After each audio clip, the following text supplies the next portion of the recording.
तो देखो, फॉल्ट दो टाइप के होते हैं, क्या क्या? एक होता है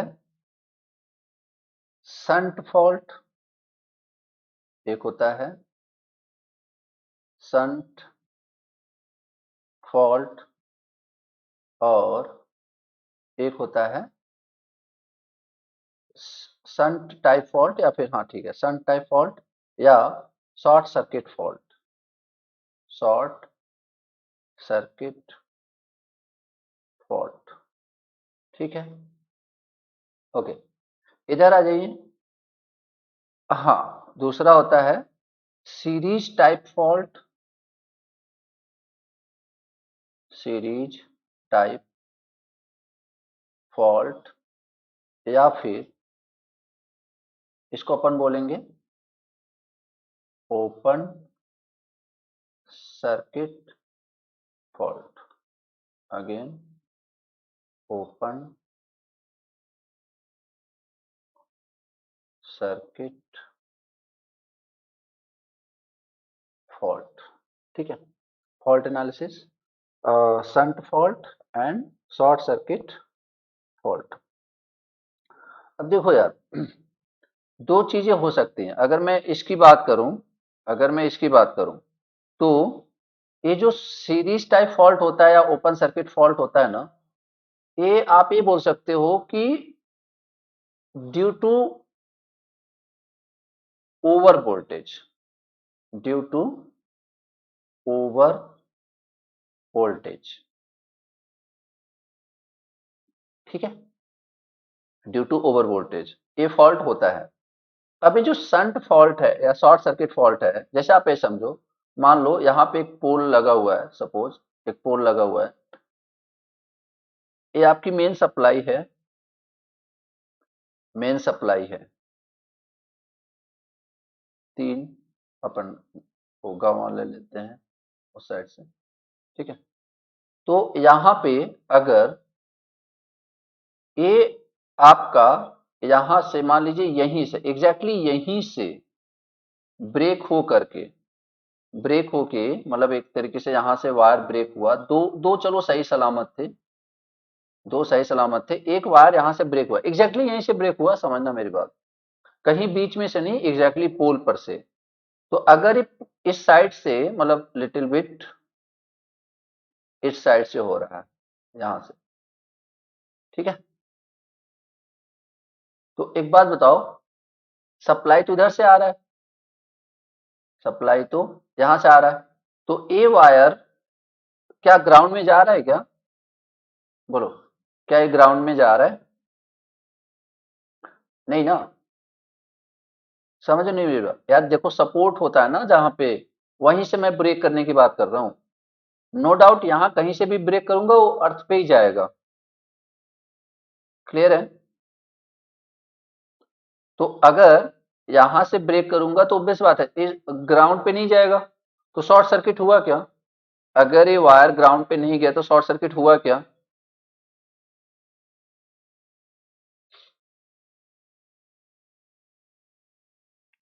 नहीं ना, ठीक है। और शॉर्ट सर्किट अगर नहीं हुआ तो मतलब इसे आप क्या बोलोगे? Open circuit fault. सब लोग समझ पा रहे हो? Open circuit fault. तो इसके इसके कुछ लाइक जैसे टाइप्स होते हैं, इसको क्या बोलोगे आप? वन ओपन कंडक्टर, क्या बोलेंगे? वन ओपन कंडक्टर, और वन ओपन कंडक्टर, और यहां पे अगर मान लीजिए सपोज दो कंडक्टर ओपन हो गए तो इसे क्या बोलेंगे? टू ओपन कंडक्टर, ठीक है, टू ओपन कंडक्टर। याद रखना, अगर तीनों ओपन हो गए तो दैट इज नॉट, तब तो सर्किट कंप्लीट हो ही नहीं रहा, तब तो करंट जाएगा ही नहीं, जैसे नो, तब फॉल्ट के कैटेगरी में नहीं आएगा। फॉल्ट तो तब तक है जब तक या एक कंडक्टर ओपन हो या दो कंडक्टर ओपन हो। समझ पा रहे हो नहीं मेरी बात? फॉल्ट वो तब तक बोला जाएगा जब तक या तो एक कंडक्टर ओपन हो रहा है या तो दो कंडक्टर ओपन हो रहा है। अगर तीनों हो गया तब तो ओपन सर्किट हो गया, तब तो करंट फ्लो होना ही नहीं ना। ठीक है, इधर आ जाती है, इधर आ जाइए। शॉर्ट सर्किट फॉल्ट में, अभी जो शॉर्ट सर्किट फॉल्ट है, अच्छा एक बात और है यहाँ पे, एक, जैसे चलो ठीक है मैं समझाता हूँ आपको। यहाँ पे ये जो शॉर्ट सर्किट फॉल्ट है, इसको दो पार्ट में कैटेगराइज किया गया है।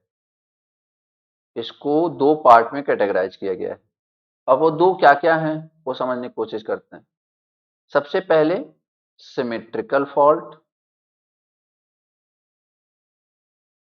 सबसे पहले सिमेट्रिकल फॉल्ट, और यहाँ पे क्या होता है, unsymmetrical fault.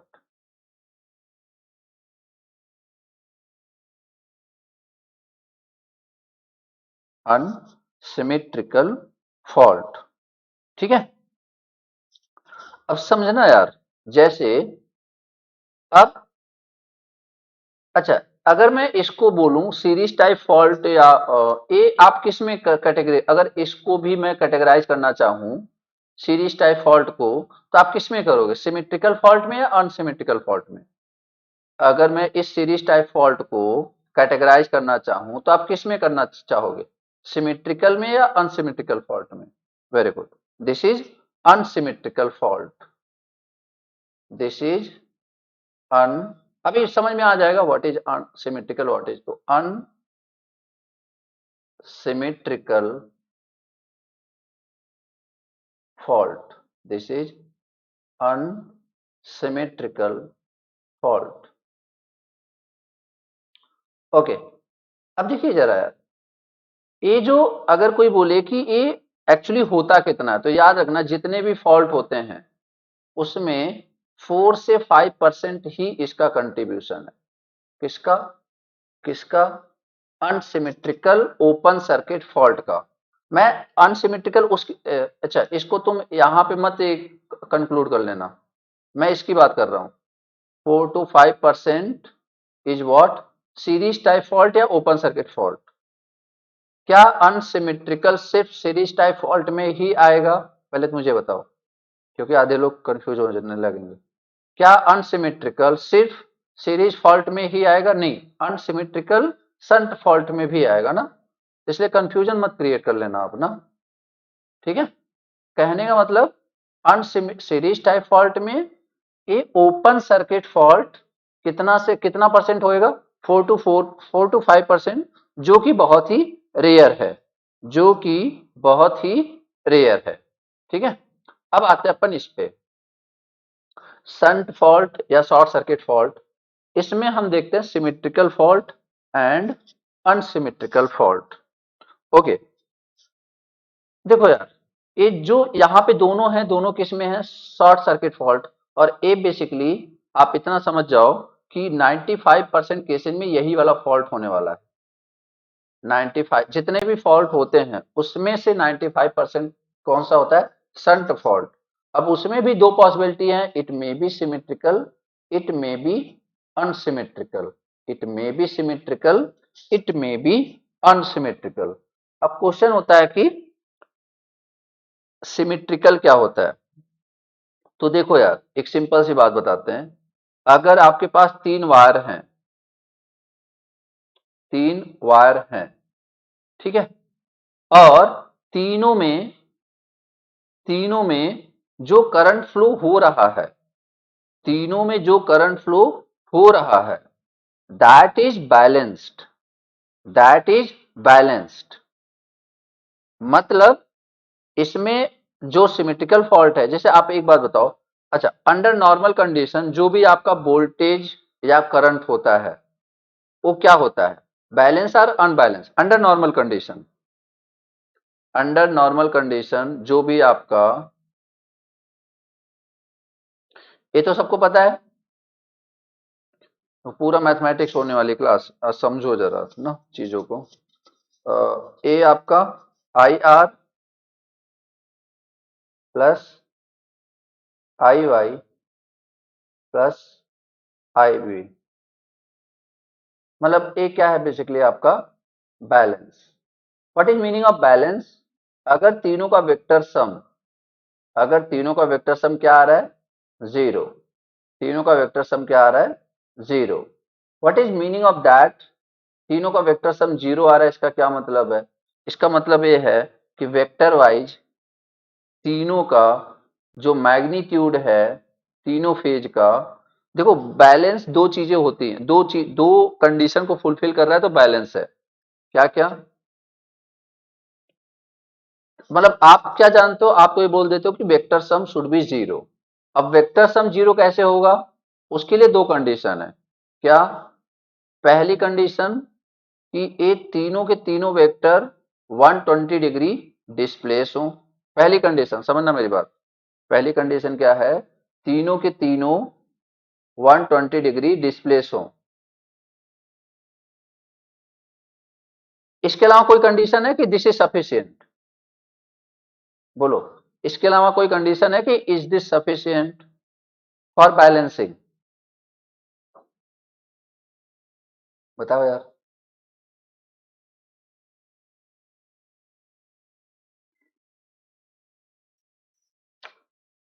Very good. Magnitude must be same, magnitude must be same. समझ रहे हो? मतलब जितना जितना लेंथ इसकी हो ना, उतनी ही लेंथ इसकी होनी चाहिए। जब ये दोनों कंडीशन को फुलफिल करेगा ना, तब हम बोलेंगे सिस्टम बैलेंस। ऐसे तो फिर आप इसको भी बैलेंस बोल दोगे।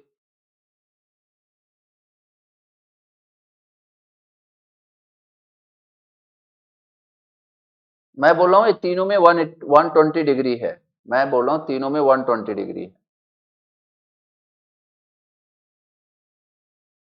समझ गए विवेक?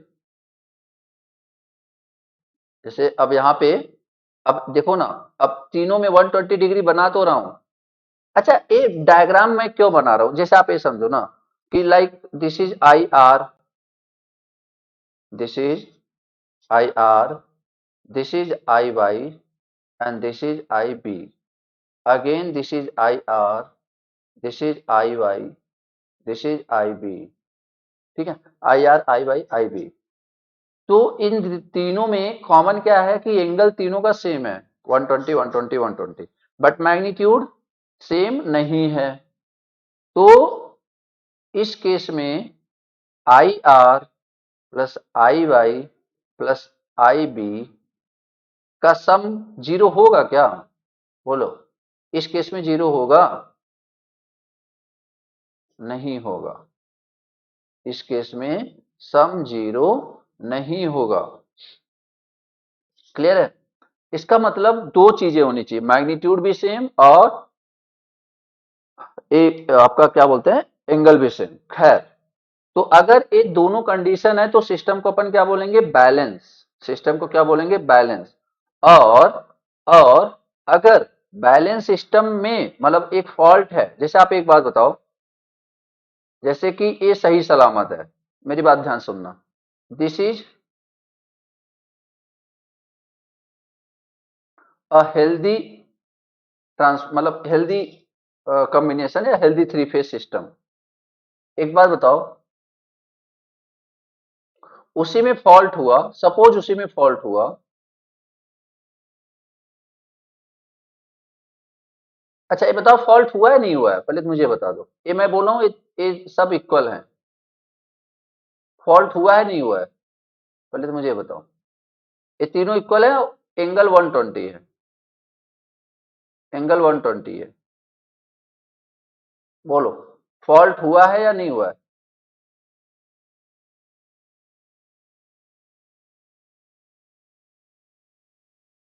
एक ही सिस्टम के दो अलग अलग केसेस हैं, याद रखना।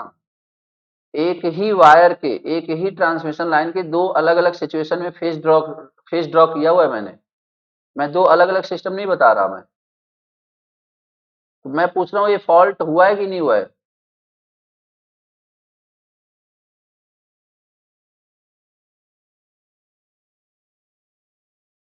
एक ही वायर है, एक ही ट्रांसमिशन लाइन में एक मोमेंट था जब 10 एम्पियर करंट फ्लो हो रहा था, 10 10 10। और एक है जब 100 100 सब फ्लो हो रहा है, सेम सिस्टम है।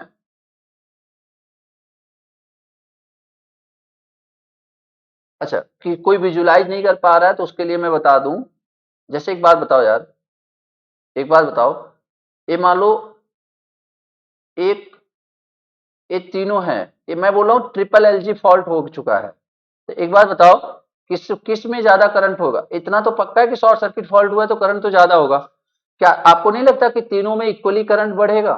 जैसे नो, अगर ट्रिपल एलजी फॉल्ट हुआ है तो आपको नहीं लगता कि तीनों में इक्वली करंट बढ़ेगा? तो अब बताइए फॉल्ट हुआ है कि नहीं हुआ? रेड वाले में फॉल्ट हुआ ना, मैं बोल रहा हूँ सेम ट्रांसमिशन लाइन है ना, मैं बोल रहा हूँ सेम ट्रांसमिशन लाइन है। क्लियर हो रही है यार चीजें? तो ये जो आप जो रेड वाली लाइन है, ये जो आपके सामने फॉल्ट है, इसको आप क्या बोलोगे? सिमेट्रिकल फॉल्ट या अनसिमेट्रिकल फॉल्ट? इसको आप कौन सा फॉल्ट बोलोगे? फॉल्ट तो हुआ है, फॉल्ट तो हुआ है, this is called symmetrical fault. क्या सबको मेरी बात क्लियर है? मतलब करंट की वैल्यू बढ़ी बट बैलेंसिंग का कंडीशन नहीं हटा। यस नो, करंट की वैल्यू तो इंक्रीज हुई है but system still balance. Yes no, system is still balanced.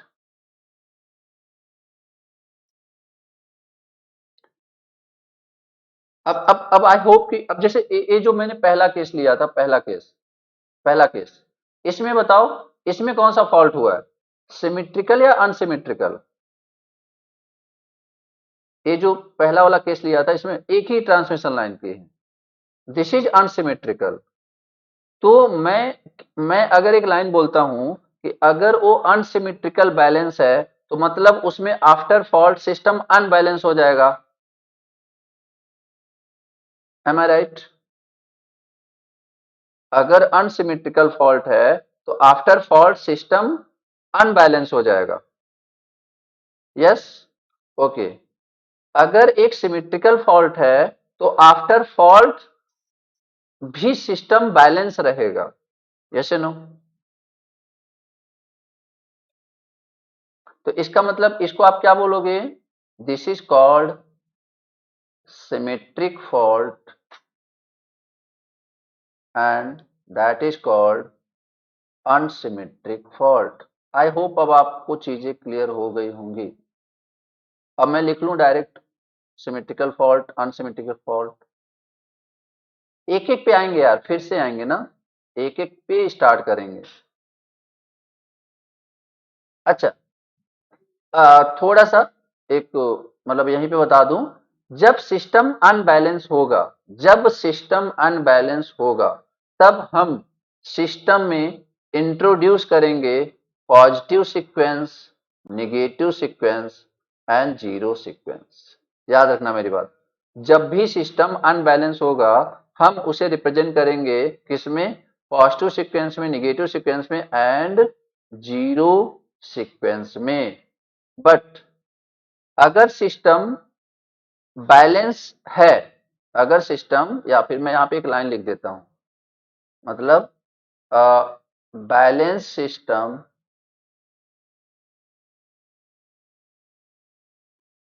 Balance system में सिर्फ और सिर्फ पॉजिटिव सीक्वेंस होता है। हाँ, very good, only positive sequence. अभी क्या होता है पॉजिटिव, क्या होता है निगेटिव, बस आप इसे एज ए लाइन याद रख लो ना, ठीक है, बाकी मैं सब एक्सप्लेन करूंगा। And unbalance system,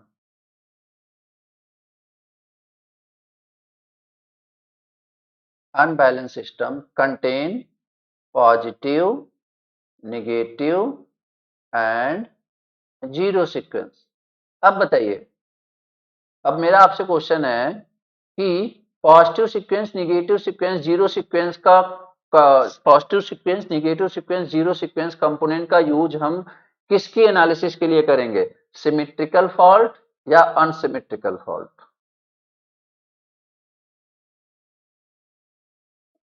positive sequence, negative sequence, zero sequence की यूज हम किसके, किस फॉल्ट में करेंगे? सिमेट्रिकल फॉल्ट या अनसिमेट्रिकल फॉल्ट? सब लोग समझ रहे हो ना यार मेरी बात को? अनसिमेट्रिकल क्यों? क्योंकि अनसिमेट्रिकल में ही सिस्टम अनबैलेंस होगा, और जब सिस्टम अनबैलेंस होगा तब हम पिक्चर में लाएंगे positive sequence, negative sequence and zero sequence. तो अगर मैं ये बोलूं कि जैसे ही फॉल्ट इंट्रोड्यूस होता है positive sequence, negative sequence, zero sequence picture में आ जाता है, मैं सही हूं या गलत? जैसे ही फॉल्ट इंट्रोड्यूस होता है वैसे ही positive sequence, negative sequence, zero sequence picture में आ जाता है। Am I right or wrong?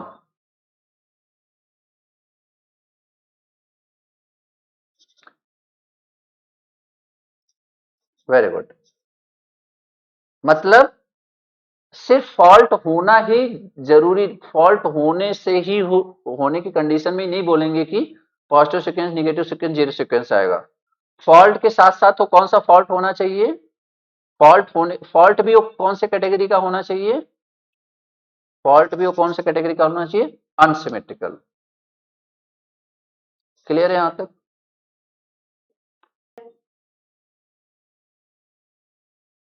चलो, तो मतलब यहां पे आपको काफी इंफॉर्मेशन देखा जाए तो थोड़ी बहुत इकट्ठा कर लिए आपने।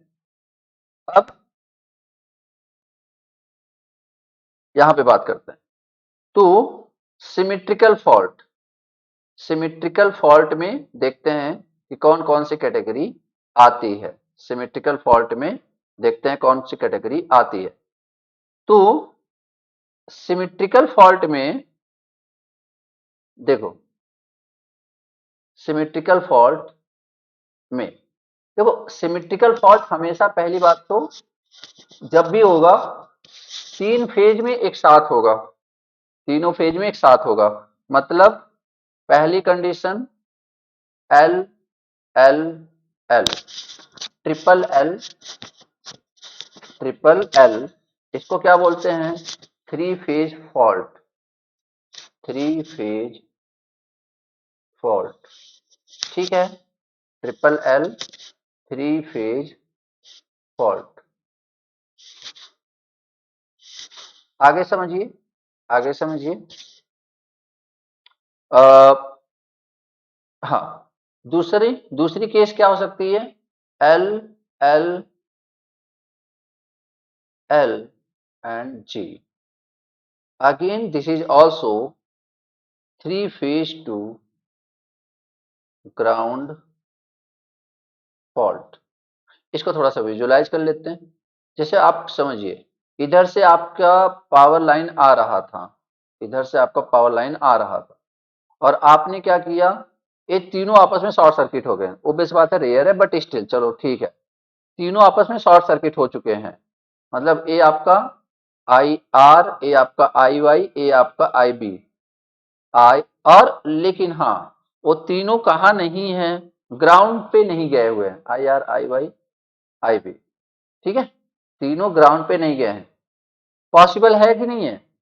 यार वही है ना, अगर आप एक पोल से दूसरे पोल के बीच में, एक पोल से दूसरे पोल के बीच में, मतलब एक काइंड ऑफ,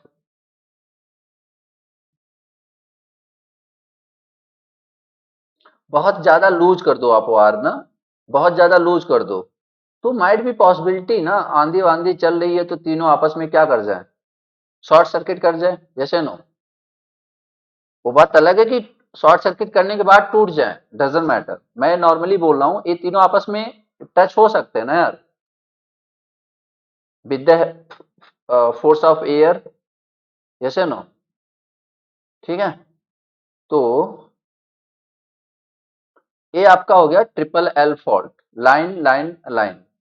और इधर आ जाइए, हो सकता है कि फॉल्ट भी हो जाए और ट्रिपल एल फॉल्ट भी हो जाए, और उसमें से मतलब एक एक वायर गिर रहा है, मतलब एक तरीके से कुछ ऐसा सीन है कि ऊपर वाला वायर इन दोनों से होते हुए कहाँ पे गिर गया? ग्राउंड पे, जैसे नो। ए, ऊपर वाला वायर इन दोनों को टच करते हुए कहाँ पे गिर गया? ग्राउंड पे। तो ए आपका कौन सा फॉल्ट हो गया? ट्रिपल एल जी, जैसे नो। कौन सा फॉल्ट हो गया? ट्रिपल एल जी। तो आप एक चीज देख पा रहे हो। अच्छा, अगर मैं पूछूं कि इस सिचुएशन में किसमें सबसे ज्यादा करंट फ्लो होगा, तो बताओ, क्या कोई भेदभाव होगा इस समय? बोलो, क्या इस समय कोई भेदभाव होने की उम्मीद है? नहीं ना। मतलब फॉल्ट करंट तो होएगा, मतलब ज्यादा करंट तो होएगा, क्योंकि यार आगे का पूरा लोड हट चुका है, तुम्हारा इंपीडेंस कम हो चुका है, तो obvious सी बात है फॉल्ट तो मतलब करंट तो हाई हो जाएगा। बट ये है कि सब में इक्वली डिस्ट्रीब्यूट होगा, बराबर बटेगा। यस या नो? ठीक है। तो इसलिए इसीलिए इसको क्या बोलते थे अपन? इसीलिए क्या बोलते थे? सिमेट्रिकल फॉल्ट ना। इसीलिए हम क्या बोलते थे? Symmetrical fault. ये सबको क्लियर है? और यही सबसे डेंजरस भी होते हैं। These are dangerous one also.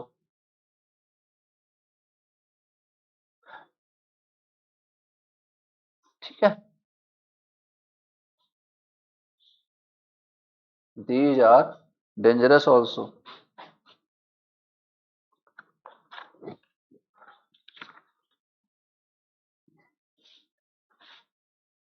अब इसमें भी जैसे अगर मैं वैसे बात करूं, तो ट्रिपल एल के चांसेस तो बहुत कम है, मतलब ऐसे कि 1 से 2%। ठीक है। हाँ चलो, ट्रिपल एल जी के चांसेस इससे थोड़े से ज्यादा कर देते हैं, 3 से 4%। और वैसे भी हमें जिस चीज से ज्यादा खतरा होता है उसके लिए हम ज्यादा सेफ्टी की केयर करते हैं। Yes no? जिस चीज से हमें ज्यादा खतरा रहता है उससे हम ज्यादा फोकस करते हैं कि कहीं ये ना हो जाए बस।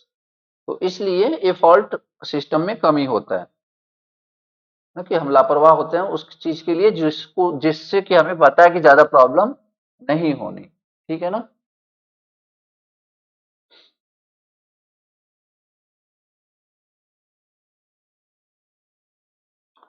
डेंजरस। हाँ, ये दोनों ज्यादा डेंजरस होते हैं। मतलब अगर कोई आपसे बोले कि which fault is more dangerous, symmetrical और unsymmetrical, what is the answer? Symmetrical. Clear है सबको? ठीक है। तो triple L fault, three phase fault, triple L G 3 to 4%, three phase to ground fault. Done. Okay. ये तो हमारा हो गया सिमेट्रिकल। ठीक। ओके। अब इधर बात करते हैं, मतलब मैं यहाँ पे इस डायग्राम को आप कंसीडर कर लेना। इस डायग्राम को, ये जो डायग्राम है, मतलब अगर मैं सिंपल तुमसे बोलूं कि what is the condition for symmetrical fault, what is the condition for symmetrical fault, तो आप कैसे डिस्टिंग्विश करोगे पता है? जैसे देखो,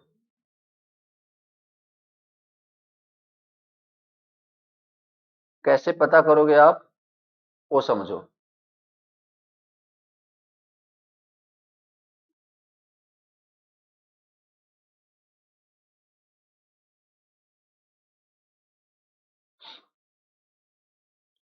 कि जैसे मान लो, अ, पहले भी, पहले क्या होना चाहिए? आई आर का मैग्नीट्यूड इज इक्वल टू, मतलब ऐसे समझो,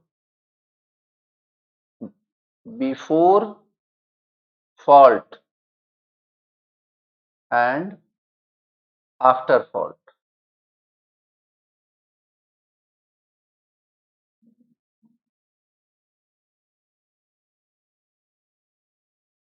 before fault and after fault.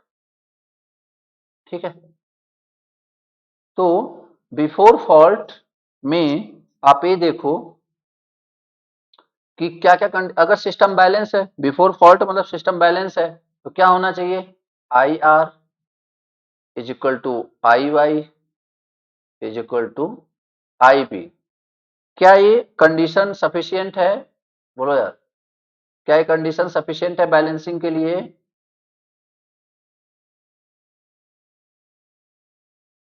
नहीं। Theta 1, theta 2,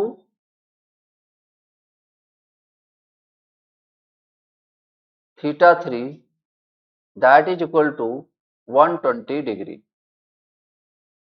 that is equal to 120 degree. अब आफ्टर फॉल्ट बताइए क्या होना चाहिए? ये सिमेट्रिकल की बात कर रहा हूं मैं, symmetrical not unsymmetrical, symmetrical. After fault भी यही कंडीशन होनी चाहिए, यस या नो? बोलो यार, आफ्टर फॉल्ट भी यही कंडीशन होना चाहिए ना?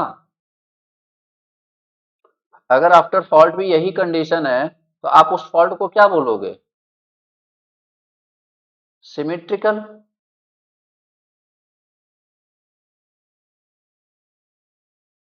और अगर डायग्राम की बात करें,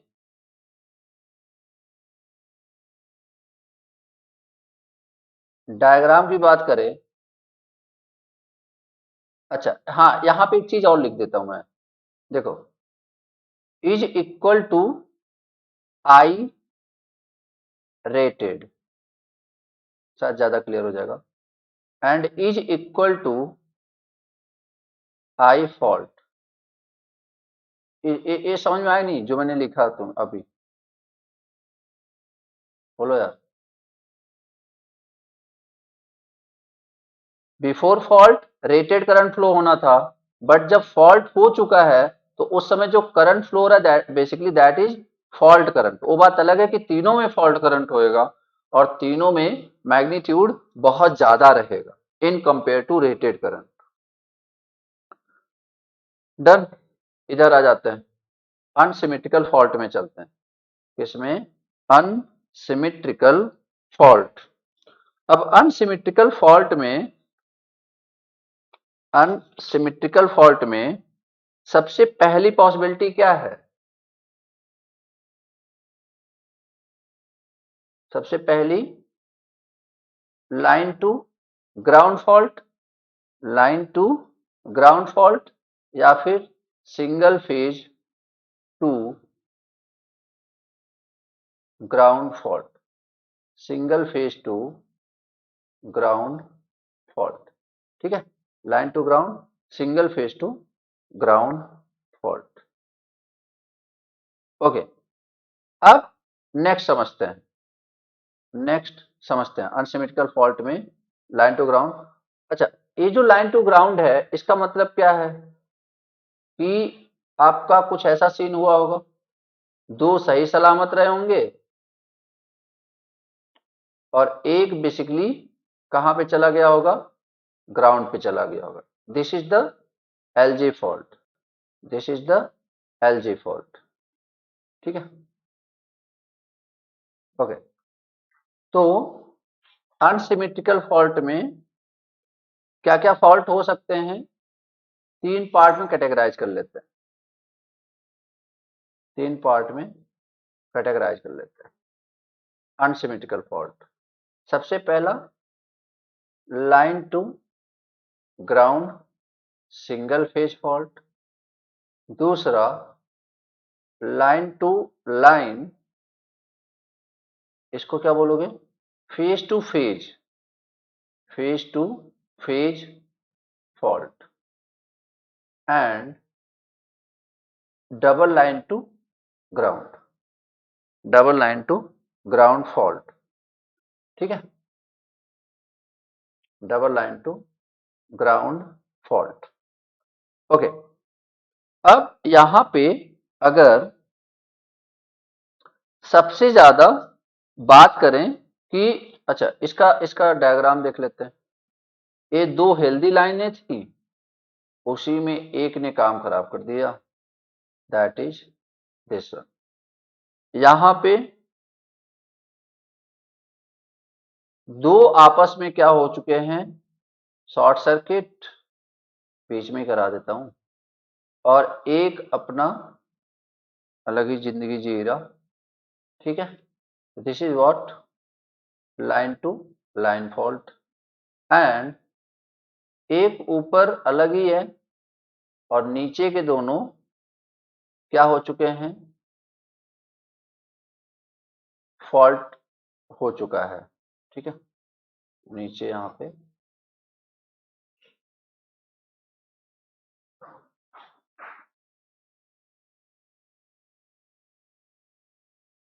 डन। तो a again R Y B, clear है? ओके। अगर कोई बोले कि सबसे ज्यादा इन तीनों में से कौन सा फॉल्ट होता है, तो क्या बोलोगे? हाईएस्ट फ्रीक्वेंसी पे, एंड कितना हाईएस्ट फ्रीक्वेंसी पे होता है और कितना होता है? या तो किया होगा यार। अनसिमेट्रिकल फॉल्ट में सबसे ज्यादा फ्रिक्वेंट फॉल्ट कौन सा है? First LG fault, LG fault. तो LG fault most frequent fault है, मोस्ट फ्रिक्वेंट फॉल्ट। कि सिस्टम में अगर 100 जगह फॉल्ट हो रहे हैं तो उसमें से 70 से 75 जगह पता है यही हो रहा होगा, ठीक है, यही हो रहा होगा। और इसके जो चांसेस होते हैं एल डबल एल के, ये तो फिर भी 10 से 12% रेयर है, ठीक है, 10 से 12%। बट जो आपका आपका डबल एल जी है, डबल एल जी, वो भी लगभग इसी के आसपास है, 10 से 15%, ठीक है, 10 से 15% डबल एल जी फॉल्ट। तो अब these are the unsymmetrical fault. अगर कोई आपसे ये बोले कि यार मतलब चलो इसमें तो बता दिया कि बिफोर फॉल्ट, सारा गायब ही कर दिया यार इसने, कोई नहीं, बिफोर फॉल्ट कुछ भी नहीं बचा, एक minute, is equal to I rated and I R I Y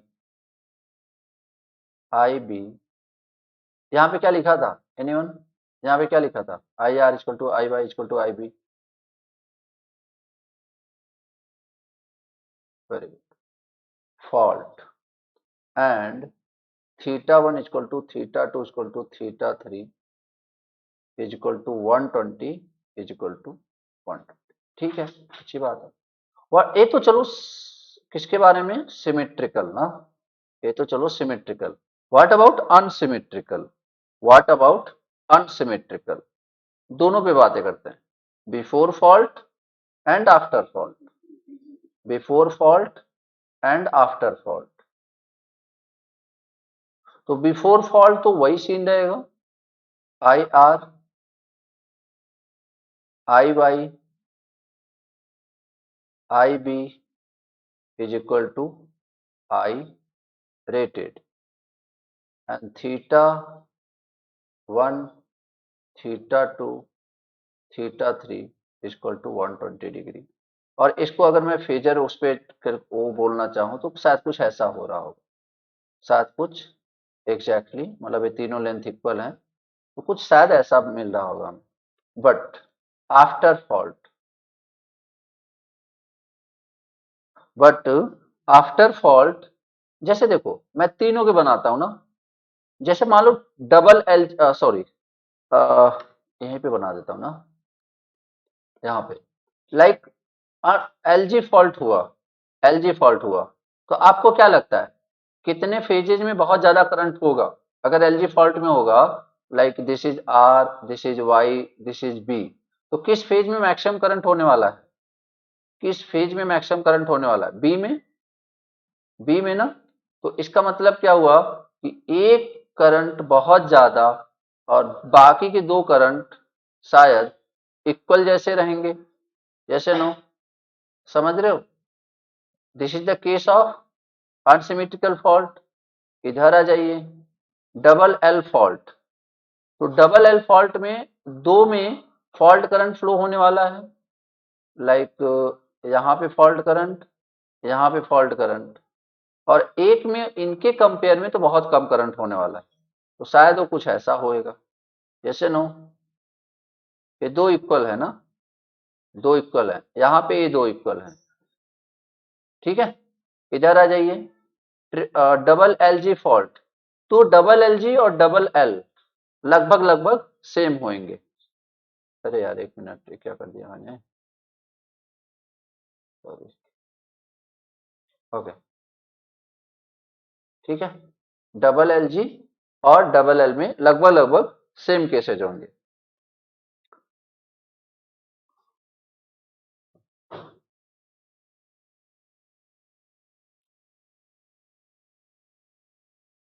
और जितने भी तुम्हें ना ये अजीबो गरीब फेजर डायग्राम मिल रहे हैं, जहां जहां भी मिल रहे हैं, मतलब अनबैलेंसिंग जहां भी इंट्रोड्यूस हो रही है, मतलब वहां पे पता है क्या क्या क्या क्या होने वाले हैं, positive sequence, negative sequence and zero sequence. ये बात याद है कि नहीं?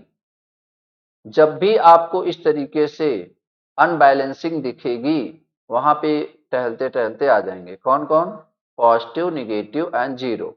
और जब सिस्टम बैलेंस में रहेगा, तो सिर्फ और सिर्फ वहां पे किसका अधिकार है, उस एरिया पे पॉजिटिव सीक्वेंस का।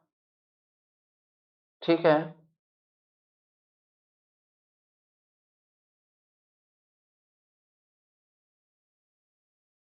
तो आप बताइए पहले, अनसिमेट्रिकल सिमेट्रिकल का कॉन्सेप्ट और ये फॉल्ट वॉल्ट का कॉन्सेप्ट क्लियर हुआ कि नहीं? कोई डाउट है इस पूरे जो भी मैंने बताया?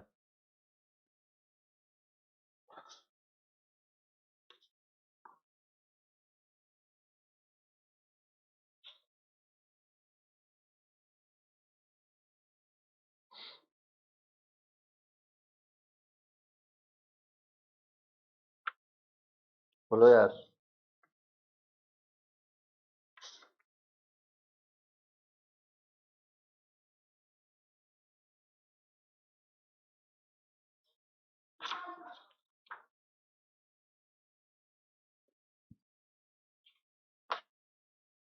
ओके, तो यहां से ये तो चलो आपको बेसिक बेसिक सी चीजें बता दी। अब अच्छा, अभी तक आपको क्या इतना तो कंक्लूजन निकल के आ गया होगा कि जब हम सिमेट्रिकल पढ़ेंगे, तो उसमें सिर्फ और सिर्फ एक सीक्वेंस होगा और उसका नाम क्या होगा, बोलो। मतलब जब सिमेट्रिकल पढ़ेंगे तो उसमें सिर्फ और सिर्फ एक सीक्वेंस होगा और वो कौन सा होगा, पॉजिटिव सीक्वेंस। और जब हम अनसिमेट्रिकल पढ़ेंगे, जब हम अनसिमेट्रिकल पढ़ेंगे, तो हमें कितने पढ़ने पड़ेंगे, तीन पढ़ने पड़ेंगे। तो जब मैं टॉपिक डलवाऊंगा बेसिकली अनसिमेट्रिकल फॉल्ट, तो वहां पे बेसिकली मैं तीन को लेकर डील करूंगा, पॉजिटिव सीक्वेंस, निगेटिव सीक्वेंस और जीरो सीक्वेंस। और जब मैं सिंपली सिमेट्रिकल फॉल्ट लिखूंगा, तो वहां पे मैं सिर्फ और सिर्फ एक, मतलब वहां पे निगेटिव और जीरो सीक्वेंस गायब हो जाएंगे।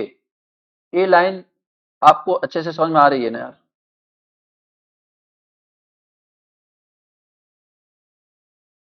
ठीक है,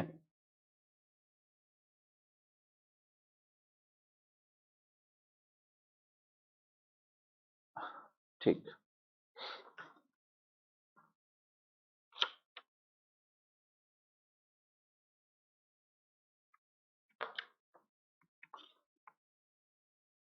तो हम स्टार्ट करते हैं फिर आपका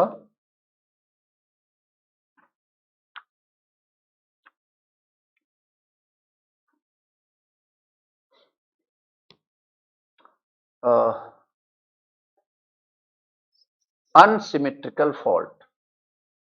अन पहले अनसिमेट्रिकल पढ़ लेते हैं, फिर सिमेट्रिकल पे चलते हैं ना। पहले अनसिमेट्रिकल फिर सिमेट्रिकल। अनसिमेट्रिकल,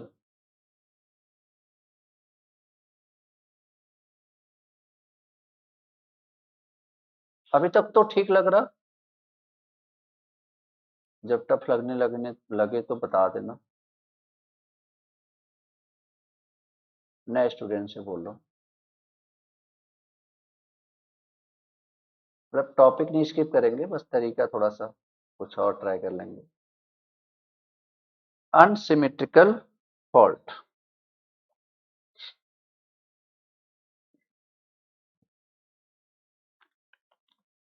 तुम्हारी जिंदगी बस दो ही चीजों पे चलती है, पार्टी और हॉलीडे, इसके बाहर निकलो, एक दुनिया है।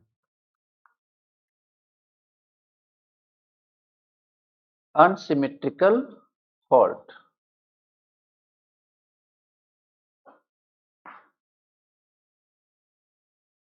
अब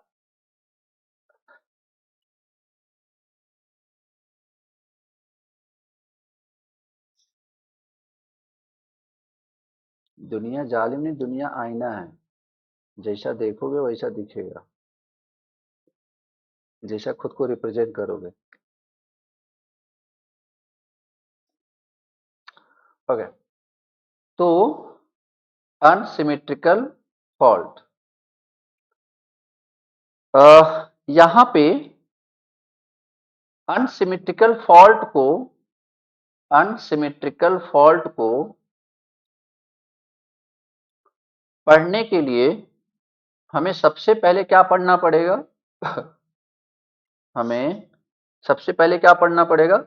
सिमेट्रिकल कंपोनेंट। क्या पढ़ना पड़ेगा? मतलब अनसिमेट्रिकल फॉल्ट में पिक्चर में कौन कौन रहेगा? वही जैसा कभी बताया, पॉजिटिव सीक्वेंस,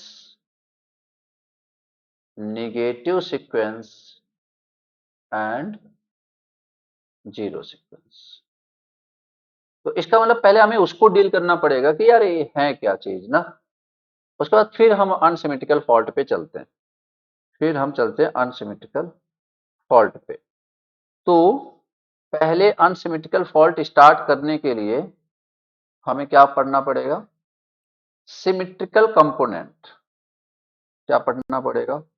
सिमेट्रिकल कंपोनेंट।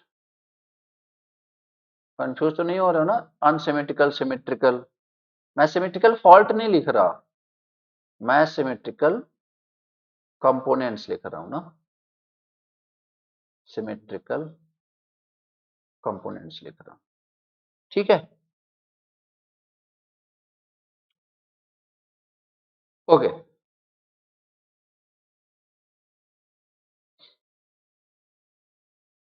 तो एक बात समझो यार, जैसे ना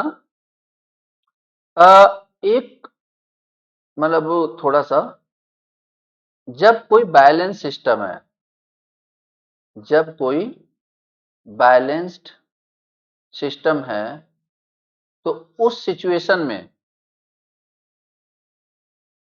balance system and unbalance system,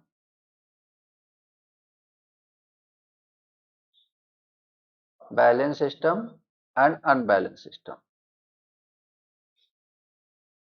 तो बैलेंस सिस्टम में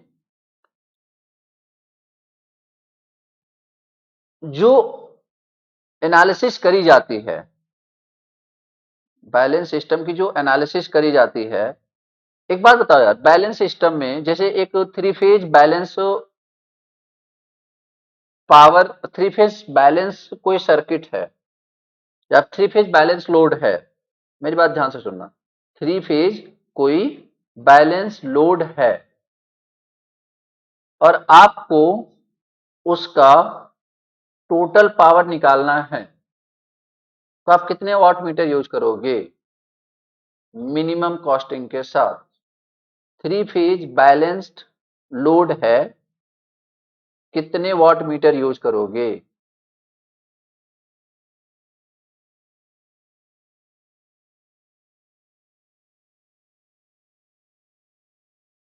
एक, only and only one.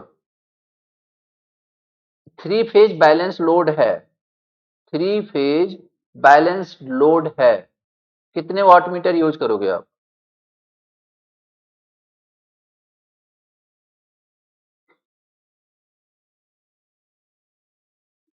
Actually जो दो होता है ना, अरे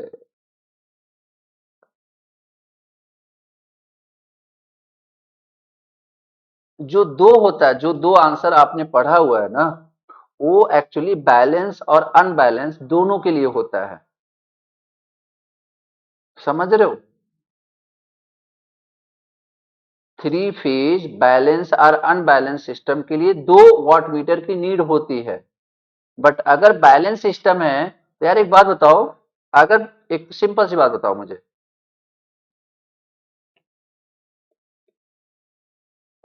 ये मान लो तीन सिंपल से, इस तरीके से तीन फेज हैं आपके साथ ना,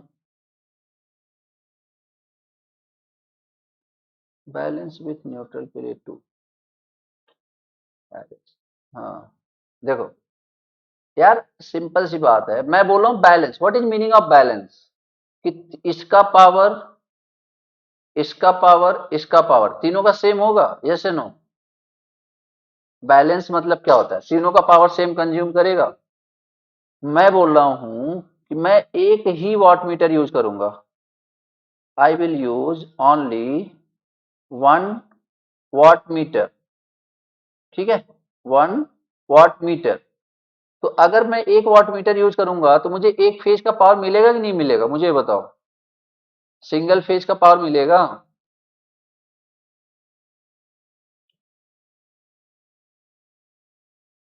यस या नो। तो अगर मुझे सिंगल फेज का पावर मिल रहा है, उसमें मैं थ्री से मल्टीप्लाई कर दूं, तो क्या ये अब तीनों फेज का पावर नहीं हो जाएगा, बोलो यार। डाउट है किसी को? यार बैलेंस सिस्टम में,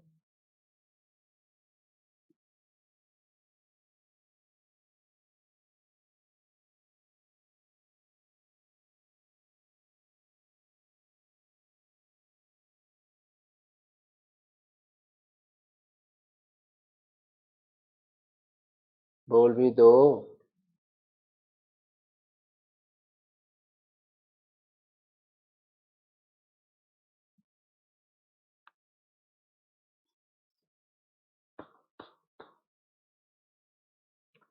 यार एक फेज का पावर निकाल के तीन से मल्टीप्लाई कर दूंगा तो मुझे तीनों फेज का पावर नहीं मिलेगा। बट हाँ, प्रैक्टिकली हम ज्यादा दो फेज का क्यों यूज करते हैं, हमें नहीं पता सिस्टम कब अनबैलेंस हो जाएगा, हमें नहीं पता सिस्टम कब अनबैलेंस हो जाएगा ना। तो हम तो सेफ्टी के साथ चलेंगे ना, तो इसलिए हम दो वाट मीटर यूज करते हैं, क्योंकि that is valid for both balance as well as unbalance.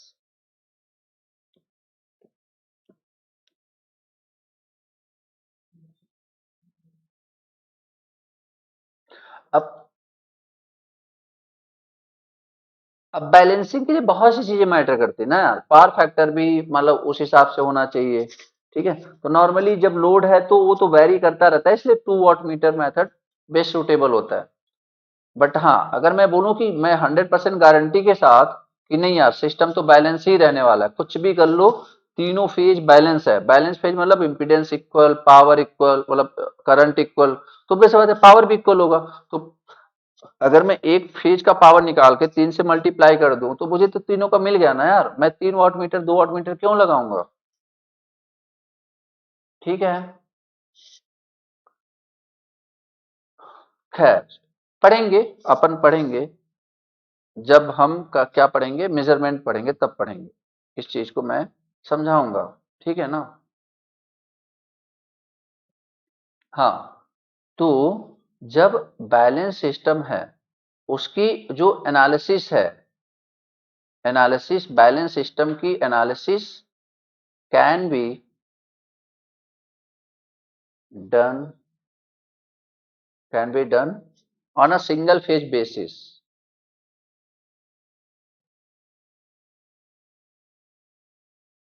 अब यार घर पे तुमने मजदूर रखा होता है तो मतलब वही होता है ना कि एक का जैसे होता है कि एक जैसे सिंपली एक के हिसाब से करते हैं ना, कि मतलब चलो ठीक है, नो डाउट हो सकता है कोई ज्यादा काम कर रहा है कोई कम काम कर रहा है, बट तुम पैसे तो उतने ही देते हो ना, सबको तो इक्वल ही देते हो।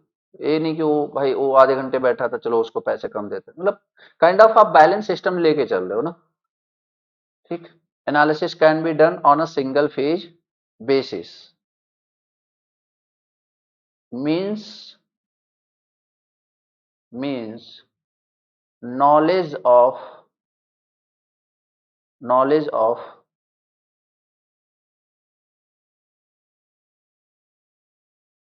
knowledge of voltage and current in one phase is sufficient,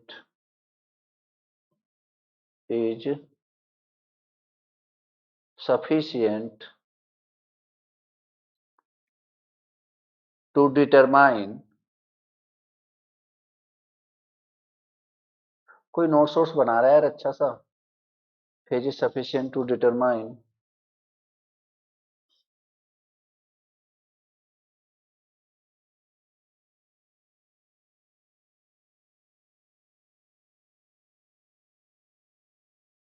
to determine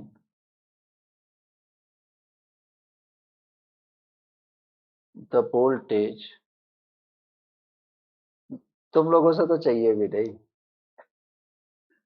one phase is sufficient to determine the voltage and current in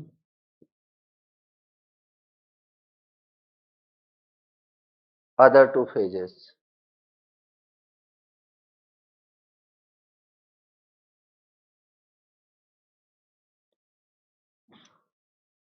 लिख लो यार सब अच्छे से ना।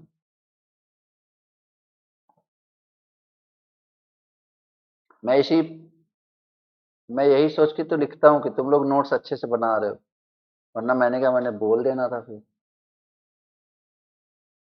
Analysis can be done on a single phase basis means knowledge of voltage and current in one phase is sufficient to determine the voltage and current in other two phases। क्या ये line सबको clear है balance system के लिए?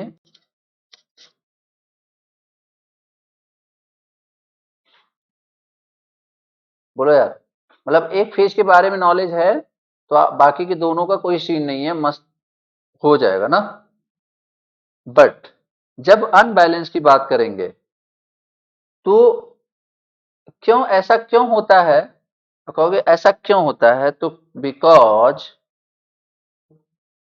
Because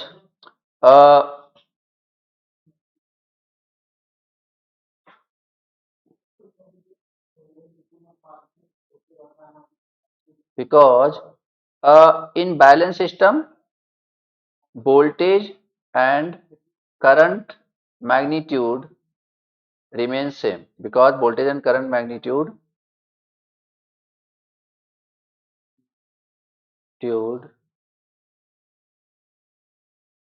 remain same। ठीक है ना। But यहां पे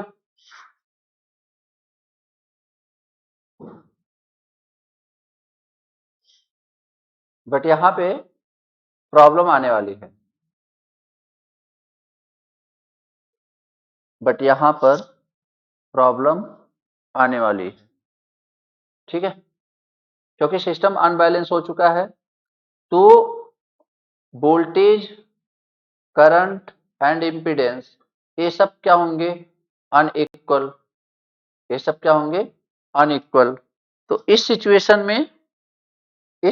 में आपको जो अनइक्वल क्वांटिटीज हैं या फिर जो अनबैलेंस जो अनबैलेंस्ड क्वांटिटीज हैं उसको कन्वर्ट करना पड़ता है बैलेंस क्वांटिटी में। Unbalance quantities we have to convert in balance quantities, और उसी के लिए हमें नीड पड़ती है सिमेट्रिकल कंपोनेंट की।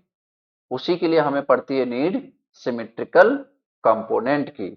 जैसे देखो, एक महान साइंटिस्ट थे, फोर्टेस्क्यू शायद नाम था इनका।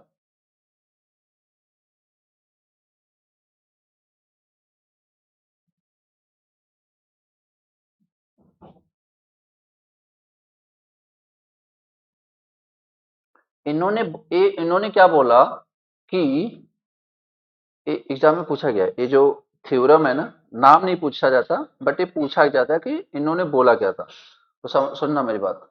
N unbalance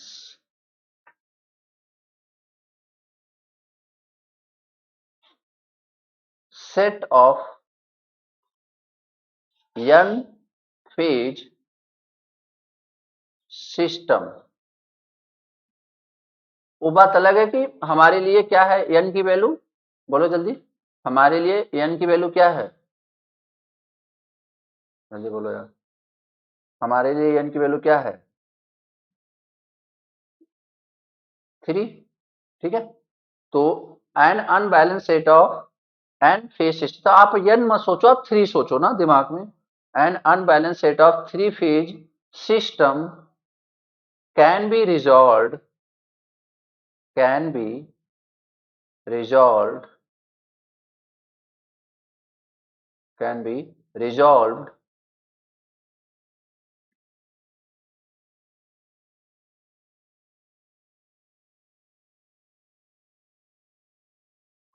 into n minus 1. n minus 1 मतलब हमारे लिए कितना? 2. हमारे लिए कितना? 2. रिजॉल्व इनटू n minus 1 या फिर two set of balanced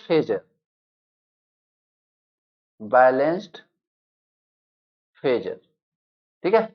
An unbalanced set of three phase system can be converted into n minus 1 to n minus 1 with two set of balanced phasor and one set of co-phasor. What is meaning of co-phasor? Co-phasor means angle between both is, बोलो, 0. Angle between both same नहीं, angle between both is 0. Co-phasor quantities, one set of co-phasor quantities. ठीक है, clear है कि नहीं? अब देखो यार, अभी और आपको समझ में आ जाएगा. मतलब क्या हुआ कि जैसे थ्री फेज अनबैलेंस सिस्टम हुआ, थ्री फेज अनबैलेंस्ड सिस्टम हुआ, तो एक बात बताओ, इसको किस में ब्रेक करना है? दो कौन से चाहिए? बैलेंस, दो balance phasor, two balanced phasor, और एक कौन सा? को फेजर. एक कौन सा? वन को फेजर. तो ये जो टू बैलेंस फेजर हैं, इसमें से बैलेंस फेजर, इसमें से एक बैलेंस फेजर है पॉजिटिव सीक्वेंस एंड दूसरा है नेगेटिव सीक्वेंस, और ये जो वन को फेजर है that is zero sequence.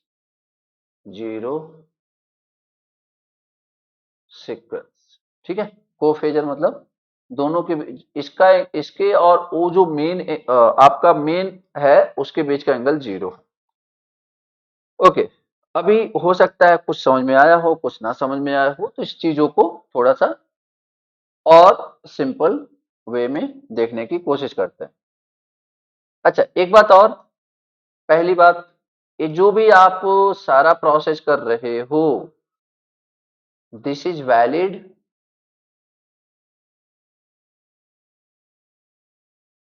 only for voltage and current. मतलब this is not valid for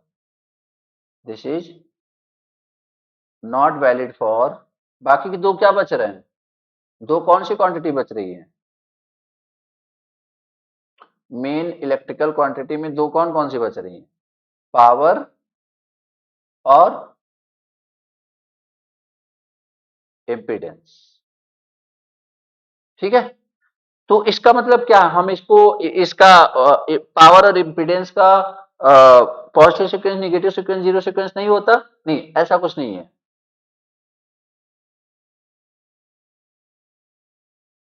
ये इनका होता है, बट ये बेसिकली वही है, डेराइव्ड है. इनको हम कैलकुलेट करेंगे, इनको हम निकालेंगे, इनको डायरेक्ट नहीं लिखेंगे. जैसे हमें याद हो आपको, तो वोल्टेज और पावर का डायरेक्ट लिखते थे, करंट और इम्पीडेंस का हमने डेराइव किया था. तो यहाँ पे करंट की प्रमोशन हो गई है, बट जेड बेचारा पहले भी वैसे ही था, अब भी वैसे ही है। ठीक है ना, समझ ना मेरी बात को। थ्री फेज अनबैलेंस क्वांटिटी को दो बैलेंस और एक को फेजर में रखा जाता है।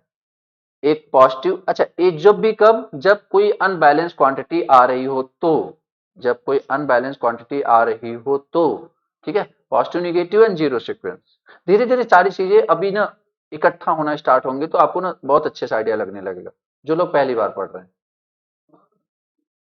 अभी थोड़ा सा इधर उधर सा लग रहा होगा, बट आई होप अभी सब बाइंड अप होगा तो सब अच्छा लगने लगेगा। खैर, तो मतलब आपके सामने तीन चीजें आई, positive sequence, negative sequence and zero sequence. अब इनके बारे में एक एक करके बात करते हैं, positive sequence, negative sequence and zero sequence. तो अगर मैं आपसे, जैसे क्वेश्चन एक आया हुआ है जेई में कि which of the following is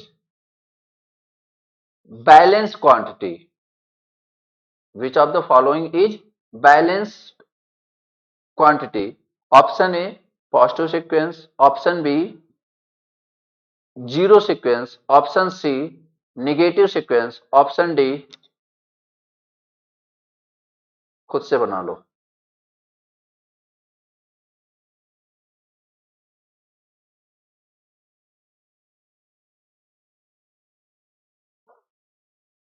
option A positive sequence, option B zero sequence, option C negative sequence, option D खुद से जनरेट कर लो। इन तीनों ऑप्शन में से कौन से बैलेंस क्वांटिटी हैं, कौन से बैलेंस सीक्वेंस है, which one is the balanced sequence. यार बड़ी जल्दी भूलते हो यार तुम लोग हैं।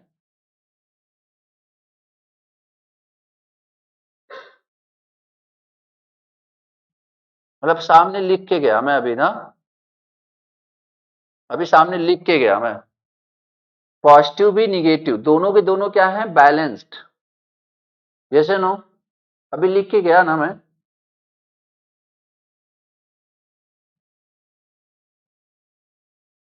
क्लियर हुआ कि नहीं? आपने मेरी बात सुनी नहीं शायद। मैंने ये नहीं पूछा कि बैलेंस्ड क्वांटिटी में कौन सा, हाँ हमें लग रहा है आपने क्वेश्चन मेरा गलत ले लिया, मे बी आपने शायद इसका मतलब ये निकाल लिया होगा कि बैलेंस क्वांटिटी में कौन सा सीक्वेंस होता है। मैंने ये नहीं पूछा, मैं पूछ रहा हूं कि इनमें से कौन सा सीक्वेंस बैलेंस्ड है, पॉजिटिव, नेगेटिव या जीरो। बैलेंस्ड नहीं, कोफेजर जीरो नहीं होता, बैलेंस, जीरो बैलेंस नहीं होता। समझ रहे हो पवन? देखो, जीरो बैलेंस कैसे होगा। हाँ देखो, मान लो ए है, आप ए तीनों आपस में 0 डिग्री का एंगल बना रहे हैं, तो बताओ कैसे बैलेंस होगा। बैलेंस का मतलब ये होता है कि उन तीनों के एंगल वन, तीनों के बीच में 120 डिग्री का एंगल होना चाहिए और तीनों का मैग्नीट्यूड इक्वल होना चाहिए। ये तीनों का मैग्नीट्यूड तो इक्वल है, बट क्या तीनों के बीच में 120 डिग्री का एंगल है? बोलो।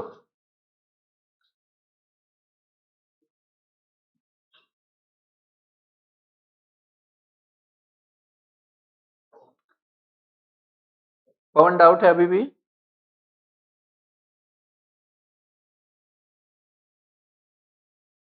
यार बैलेंस मतलब क्या होता है कि वेक्टर सम तीनों का क्या होना चाहिए, जीरो। 360 का तो है, 360 का है मतलब, यार तीनों का वेक्टर सम तो ऐसे जाएगा ना फिर। इन तीनों को आप कैसे जोड़ोगे कि तीनों का सम जीरो हो जाएगा, मुझे बता दो बस। तीनों को आप कैसे जोड़ोगे कि तीनों का सम जीरो हो जाएगा? अगर अगर मैं ऐसे बोलूं, चलो ए, और एक एक को मैं लेता हूं, फिर आप खुद से डिसाइड कर लेना ना। एक एक को मैं लेता हूं। तो सबसे पहले अपन लेते हैं पॉजिटिव सीक्वेंस। बाकी लोग समझ गए कि नहीं मेरी बात को? जिन्होंने पॉजिटिव सीक्वेंस आंसर दिया था शायद वो मेरी क्वेश्चन को, मैं जो बोल रहा था शायद उसी वे में लिया था। मैं क्वेश्चन पूछना चाह रहा हूं वो समझे कि नहीं आप? मैं बोल रहा हूं कि तीन में से कौन सा बैलेंस सीक्वेंस है। तो बैलेंस सीक्वेंस कौन कौन सा होता है? एक पॉजिटिव सीक्वेंस और एक negative sequence.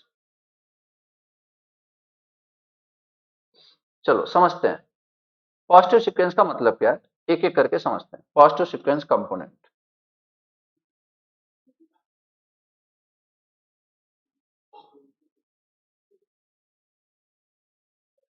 Positive sequence component.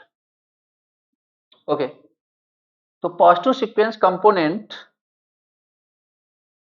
में क्या है? पहला पॉइंट वाइज करके लिखता हूं, क्या है? It consist it consist it consist of three phases. It consists of three phases which are equal in magnitude, which are equal in magnitude. ठीक है, equal in magnitude.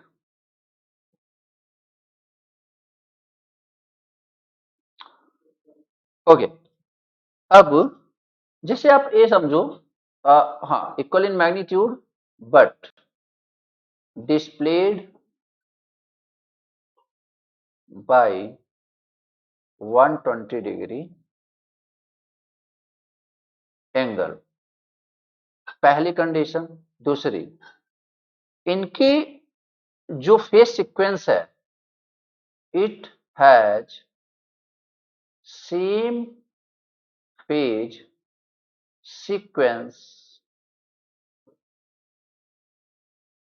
as the original one, as the original one, या फिर original phase, original phase. क्या मतलब इसका समझते हैं। जैसे देखो, आ, एक बात समझो, मान लो ये आपका, ये आपको देख के क्या लग रहा है, बैलेंस और अनबैलेंस? ये आपको देख के क्या लग रहा है? अनबैलेंस, ठीक है, आर वाई बी। अब इसका अगर मैं क्लॉकवाइज चलूं, what is the sequence? R Y B, ठीक है, आर वाई बी। अब इसको जब आप ब्रेक करोगे ना, तो इसका जो सबसे पहला कंपोनेंट होगा that is positive phase sequence, that is positive phase sequence, जिसका की जिसके के तीनों कंपोनेंट क्या होंगे? इक्वल, जिसके के तीनों कंपोनेंट क्या होंगे? इक्वल, ठीक है।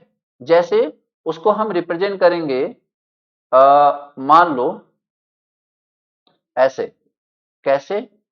आई आर वन, ठीक है, I R one, I Y one, I B one, R Y B, ठीक है। अभी आपको ये देख के तीनों क्या लग रहा है?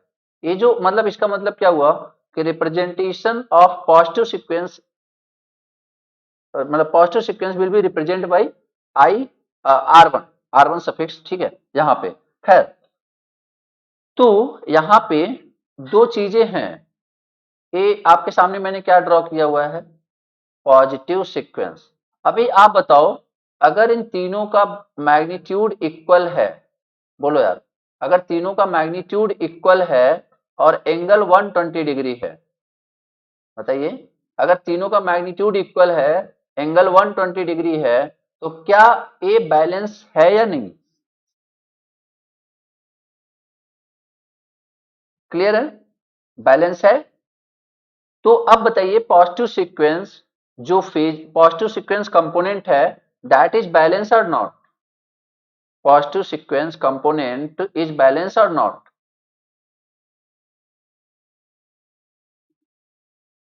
Yes, okay.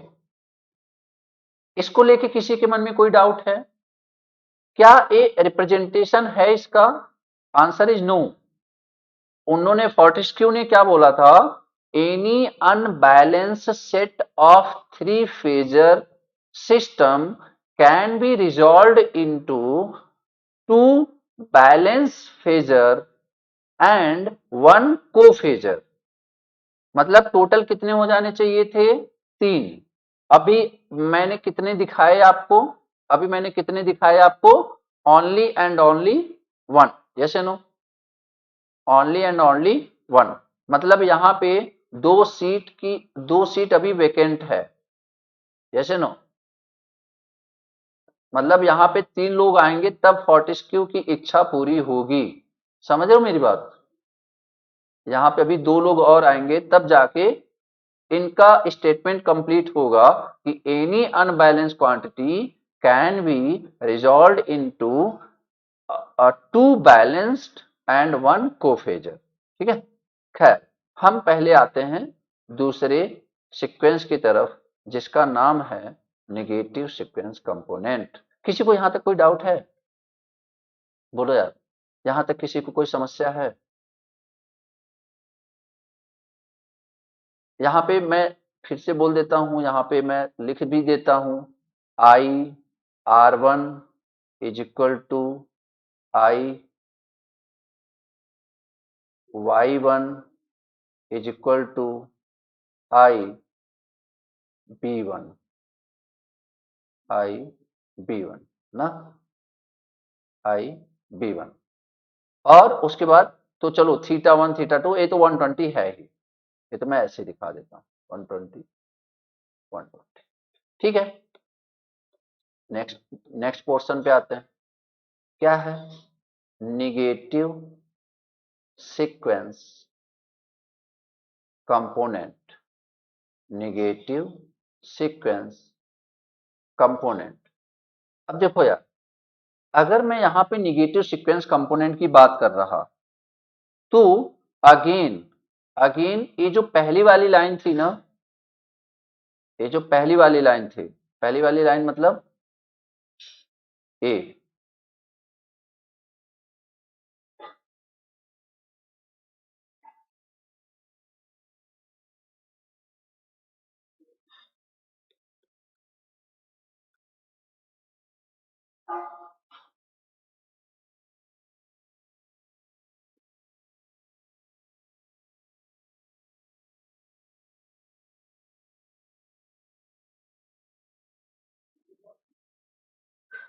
ये जो लाइन है this is valid for this also. देखो, नेगेटिव सीक्वेंस कंपोनेंट के लिए भी ये सेम स्टेटमेंट है। क्या? It consist of three phases which are equal in magnitude but displaced by 120 degree angle. But इसके लिए जो दूसरा स्टेटमेंट है वो चेंज है। क्या? It having it having phase sequence opposite to the opposite to the opposite to the original phase। Original phase. समझो मेरी बात? मतलब अब यहां पे आ जाते हैं। कहां पे कहां पे कहां पे? यहां पे। अब बताना यार, मैंने बोला कि अभी भी 3 है, ठीक है। अभी भी इक्वल हैं, ठीक है। मतलब बैलेंस है, मतलब ये 120 का एंगल अभी भी है और मैग्नीट्यूड भी इक्वल है, मैग्नीट्यूड भी इक्वल है। बट क्या डिफरेंट है कि इसका सीक्वेंस ओरिजिनल सीक्वेंस, और देखो हमेशा अगर मैं जब भी सीक्वेंस बोलता हूं तो क्लॉकवाइज बोलता हूं। तो इसका सीक्वेंस क्या है बताओ जरा? इसका सीक्वेंस क्या है? What is the sequence? Clockwise बोलो, क्या है सीक्वेंस?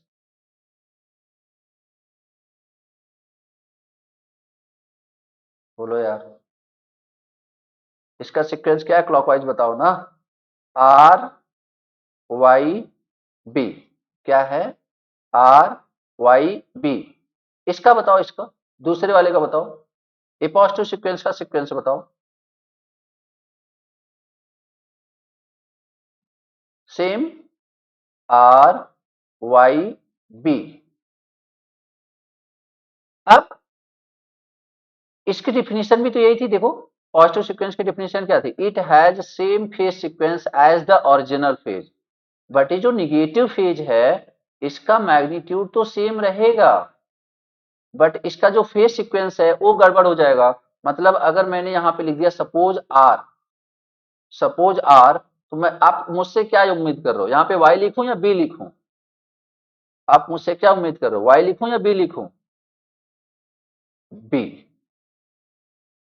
क्या लिखना है, B, very good. R B Y, मतलब अगर मैं यहाँ पे रिप्रेजेंट कर लूं क्या निगेटिव सीक्वेंस कंपोनेंट को, तो उसको लिखते हैं I R two I Y two and I B two, I B to.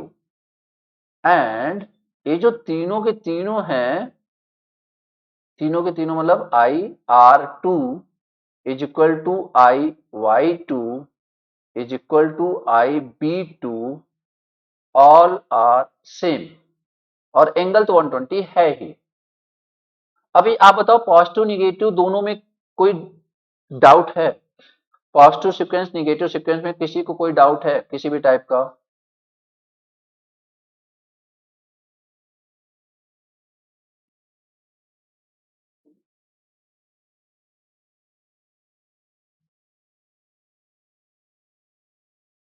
Negative देखना, क्या हुआ सर, सेम हो गए। आई आर, अरे sorry sorry sorry sorry, I B two I Y, okay thank you. तो I R to,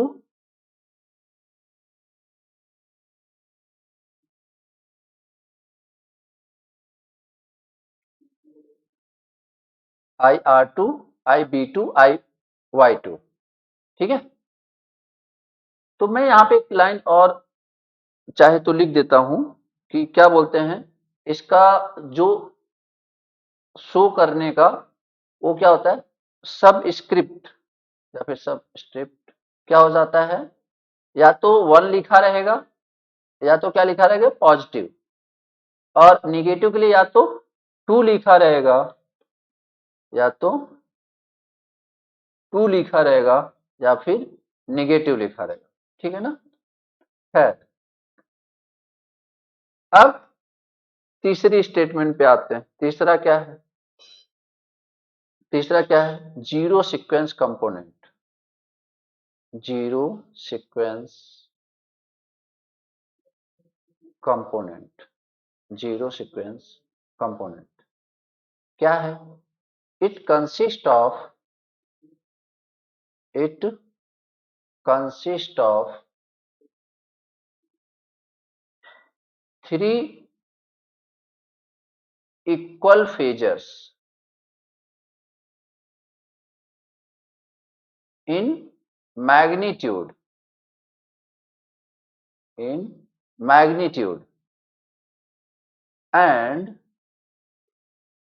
zero displacement from each other, zero displacement from या फिर between them, between them। जैसे इसमें 120 का displacement रहता था, इसमें कितने का डिस्प्लेसमेंट है, 0 डिग्री का। इसमें कितने का डिस्प्लेसमेंट है, 0 डिग्री का। मतलब, मतलब यहां पे समझना मेरी बात, ए, इन तीनों का मैग्नीट्यूड सेम है, जैसे नो, तीनों का मैग्नीट्यूड सेम है, और तीनों के बीच में एंगल कितना है, 0। तो ए क्या हो जाएगा, V R 0, V Y 0 and V, अच्छा वी कहाँ से, I R 0, I Y 0 and I Y B 0.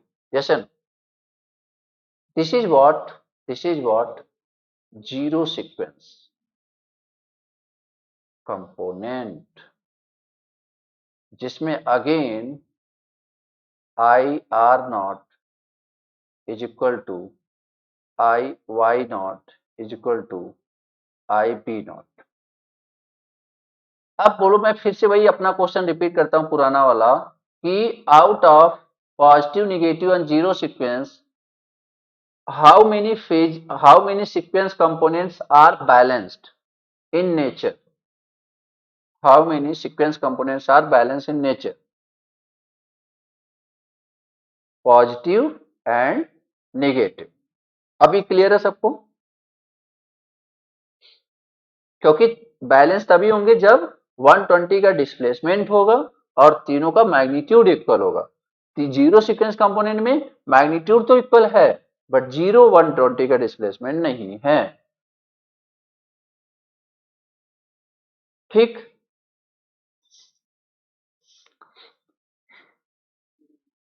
Okay.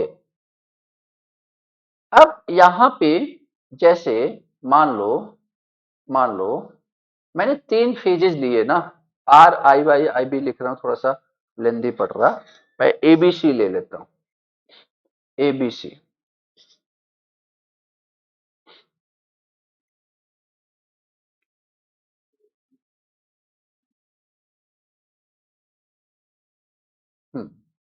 अब देखो, मान लो किसी ने बोला कि यार एक अनबैलेंस सिस्टम है, मतलब ये फॉल्ट के बाद का डायग्राम है, फॉल्ट के बाद का.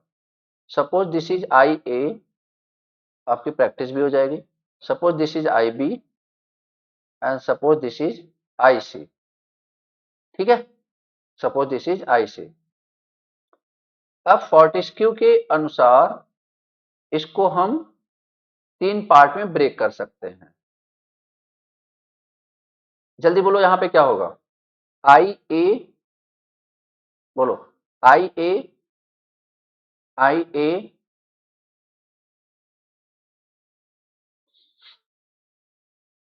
ये पॉजिटिव सीक्वेंस है, पॉजिटिव सीक्वेंस है. बोल लो यहां पे क्या लिखूं मैं. आई ए 1. Very good. यहां पे यहां पे यहां पे क्या लिखना है, पूरा बोलना है तुमने.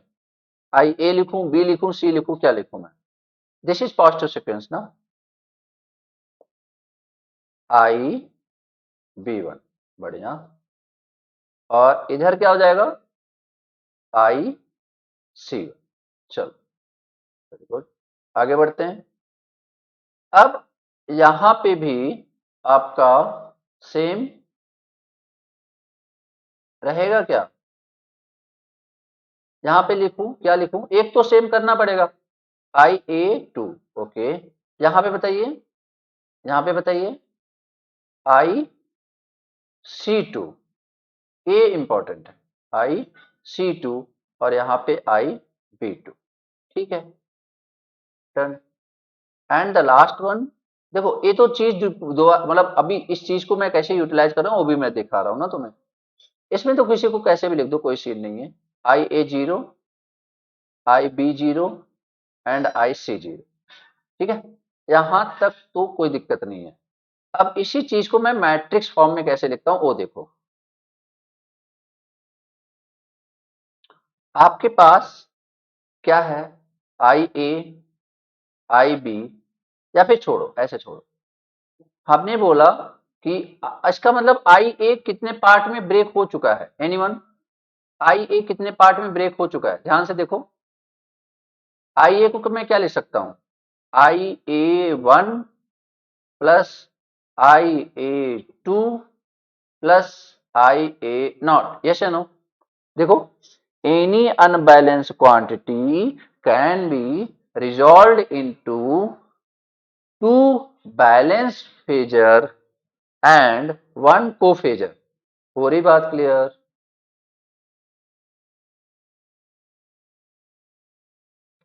In the same manner, I B is equal to, बोलो क्या लिखूंगा मैं, I B one, I B two, I B naught, ठीक है।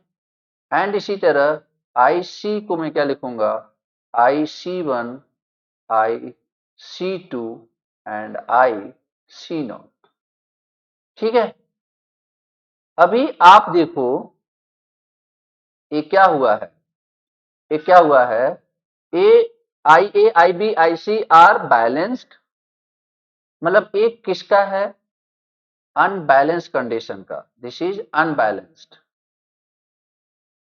अच्छा एक बात बताओ, अगर मैं यहीं पे साइड में बैलेंस का लिख दूं, सपोज बैलेंस का, सपोज मैं बैलेंस का लिख रहा हूं, तो बता सकते हो व्हाट इज आई ए, बोलो जल्दी बोलो, what is I A, what is I B and what is I C, balance condition के लिए।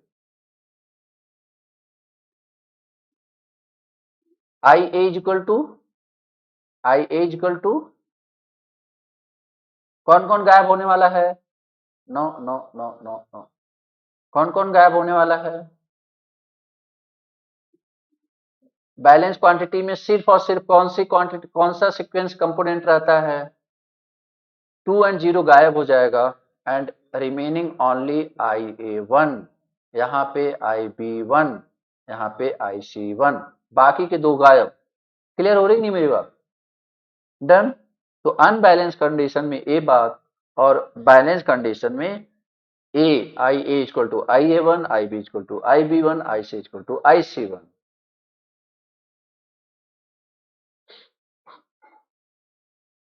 I A equal to I A one, I B equal to I B one, I C equal to I C one,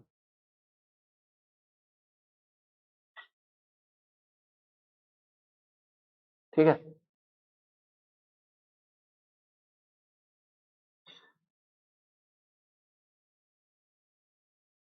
तो एक काम करते हैं, कुछ exam के जो क्वेश्चंस हैं उसमें मैं दिखा देता हूं, मैं अब उनको पॉइंट वाइज करके लिखवा देता हूं ना। एक पहला पॉइंट करके लिखो, जो आपको स्टेटमेंट के फॉर्म में याद रहेंगे, ऐसे शायद भूल जाओगे। पहला, when system is balance only positive sequence will exist, when system is balanced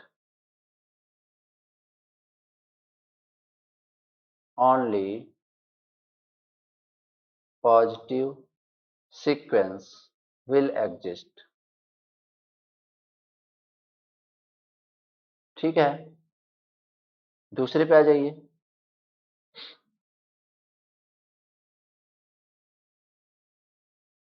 when system is unbalanced,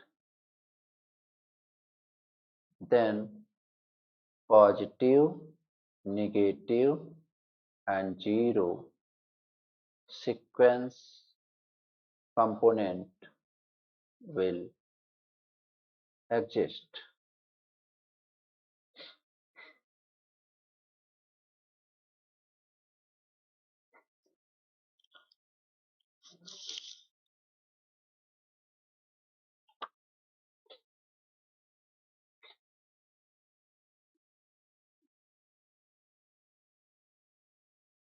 Done? Okay. ए ए इसको याद रखना, अभी इसको हम फिर से उठाएंगे और इस पे अच्छी खासे एनालिसिस करेंगे, बट उसके पहले हम चलते हैं, थोड़ा सा एक ऑपरेटर के बारे में पढ़ते हैं, दैट इज अल्फा। अभी पहले आप बताओ, यहां तक किसी को कोई समस्या है, यहां तक जितना भी मैंने बताया, मतलब आप विजुलाइज कर पा रहे हो कि नहीं, मतलब सिमेट्रिकल फॉल्ट को, अनसिमेट्रिकल फॉल्ट को, मतलब ये अनबैलेंसिंग कब कंडीशन कैसे आती है, मतलब positive sequence, negative sequence, zero sequence picture में कब आते हैं, कब इनको इग्नोर करना होता है, कब पिक्चर में रखना होता है, आप ये सारी चीजें समझ पा रहे हो ना।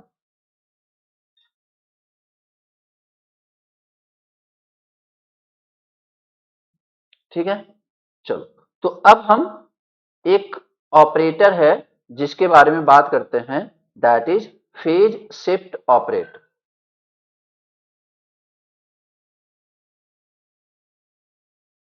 Phase shift operator.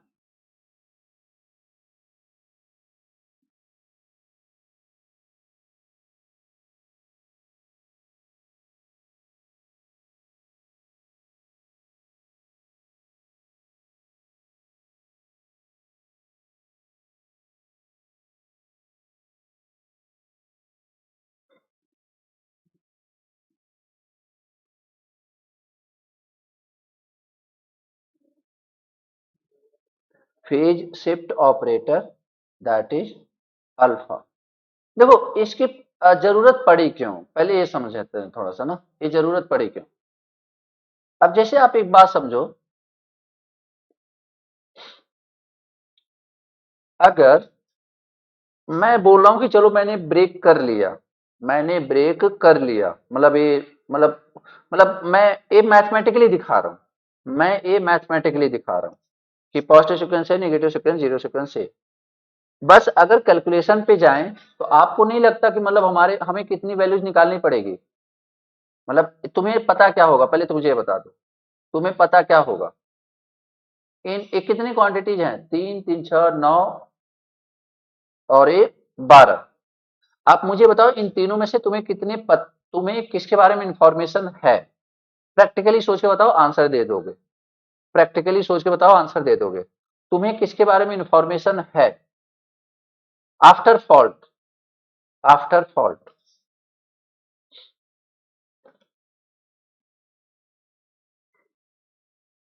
तीन कौन कौन से विवेक, कौन कौन से। Very good. एक्चुअली तुम्हें सिर्फ तीन पता है। Very good. एक्चुअली तुम्हें सिर्फ और सिर्फ तीन पता है। क्या इस बात से सब लोग एग्री करते हो। यार मान लो जैसे होता है ना कि अमीटर लगा दिया, तो तुम्हें बस इसी बात का पता चलेगा कि आई ए तुम्हें पता है, आई बी पता है और आई सी पता है। अब तुम्हारे लिए अननोन कितने हो चुके हैं, हाउ मेनी अननोन्स, 9। कितने अननोन हो चुके हैं, 9। तो यार ऐसे तो हम 9 कैसे सॉल्व करेंगे। तीन अननोन, मतलब एक तरीके से तीन इक्वेशन, 3 इक्वेशन, 9 अननोन, पॉसिबल ही नहीं है। मतलब हम कितने मैक्सिमम अननोन होने चाहिए थे, आप ये बताओ मुझे, कितने मैक्सिमम अननोन होने चाहिए थे। 3 इक्वेशन के लिए मैक्सिमम कितने अननोन होने चाहिए थे, 3 ना यार। 3 इक्वेशन, अगर 2 इक्वेशन 2 अननोन, मतलब खुद तुम्हारे कहने से ना घट नहीं जाएगा, ठीक है कि सर एक ही रख दो, एक ही अच्छा है। 3 इक्वेशन आप सॉल्व करोगे, मतलब अगर आपको तीन वैल्यूज, मतलब 3 इक्वेशन है, तो अगर आप चाहते हो उनसे आंसर आ जाए, तो उसमें तीन ही unknown,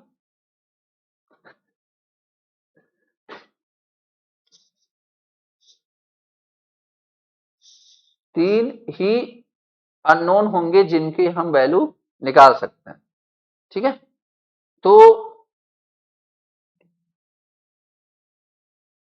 I A one, I A two, I A naught, I B one, I B two, I B naught, मतलब एक तरीके से यहां पे 9 अननोन हो गए। तो यहां पे 3 इक्वेशन, 9 अननोन, बहुत ना इंसाफी है, तो कुछ ज्यादा ही, ठीक है। हमें क्या चाहिए,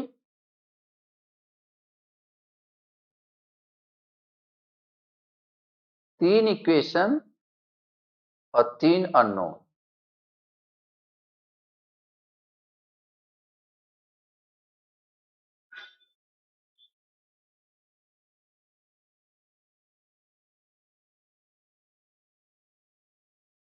3 इक्वेशन, 3 अननोन।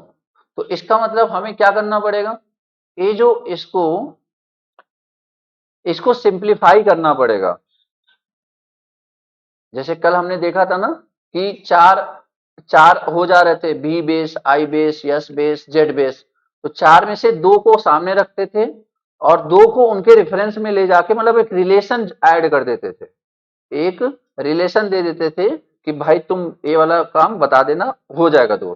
तो इसीलिए बेसिकली हम क्या करेंगे ना, अब इसमें और इसमें रिलेशन देखेंगे, रिप्रेजेंट एक को करेंगे और इसमें देखेंगे इसमें और इसमें क्या रिलेशन है, इसमें इसमें क्या रिलेशन है, और उस वो बेसिकली रिलेशन इस्टेब्लिश कौन करेगा, दैट इज अल्फा।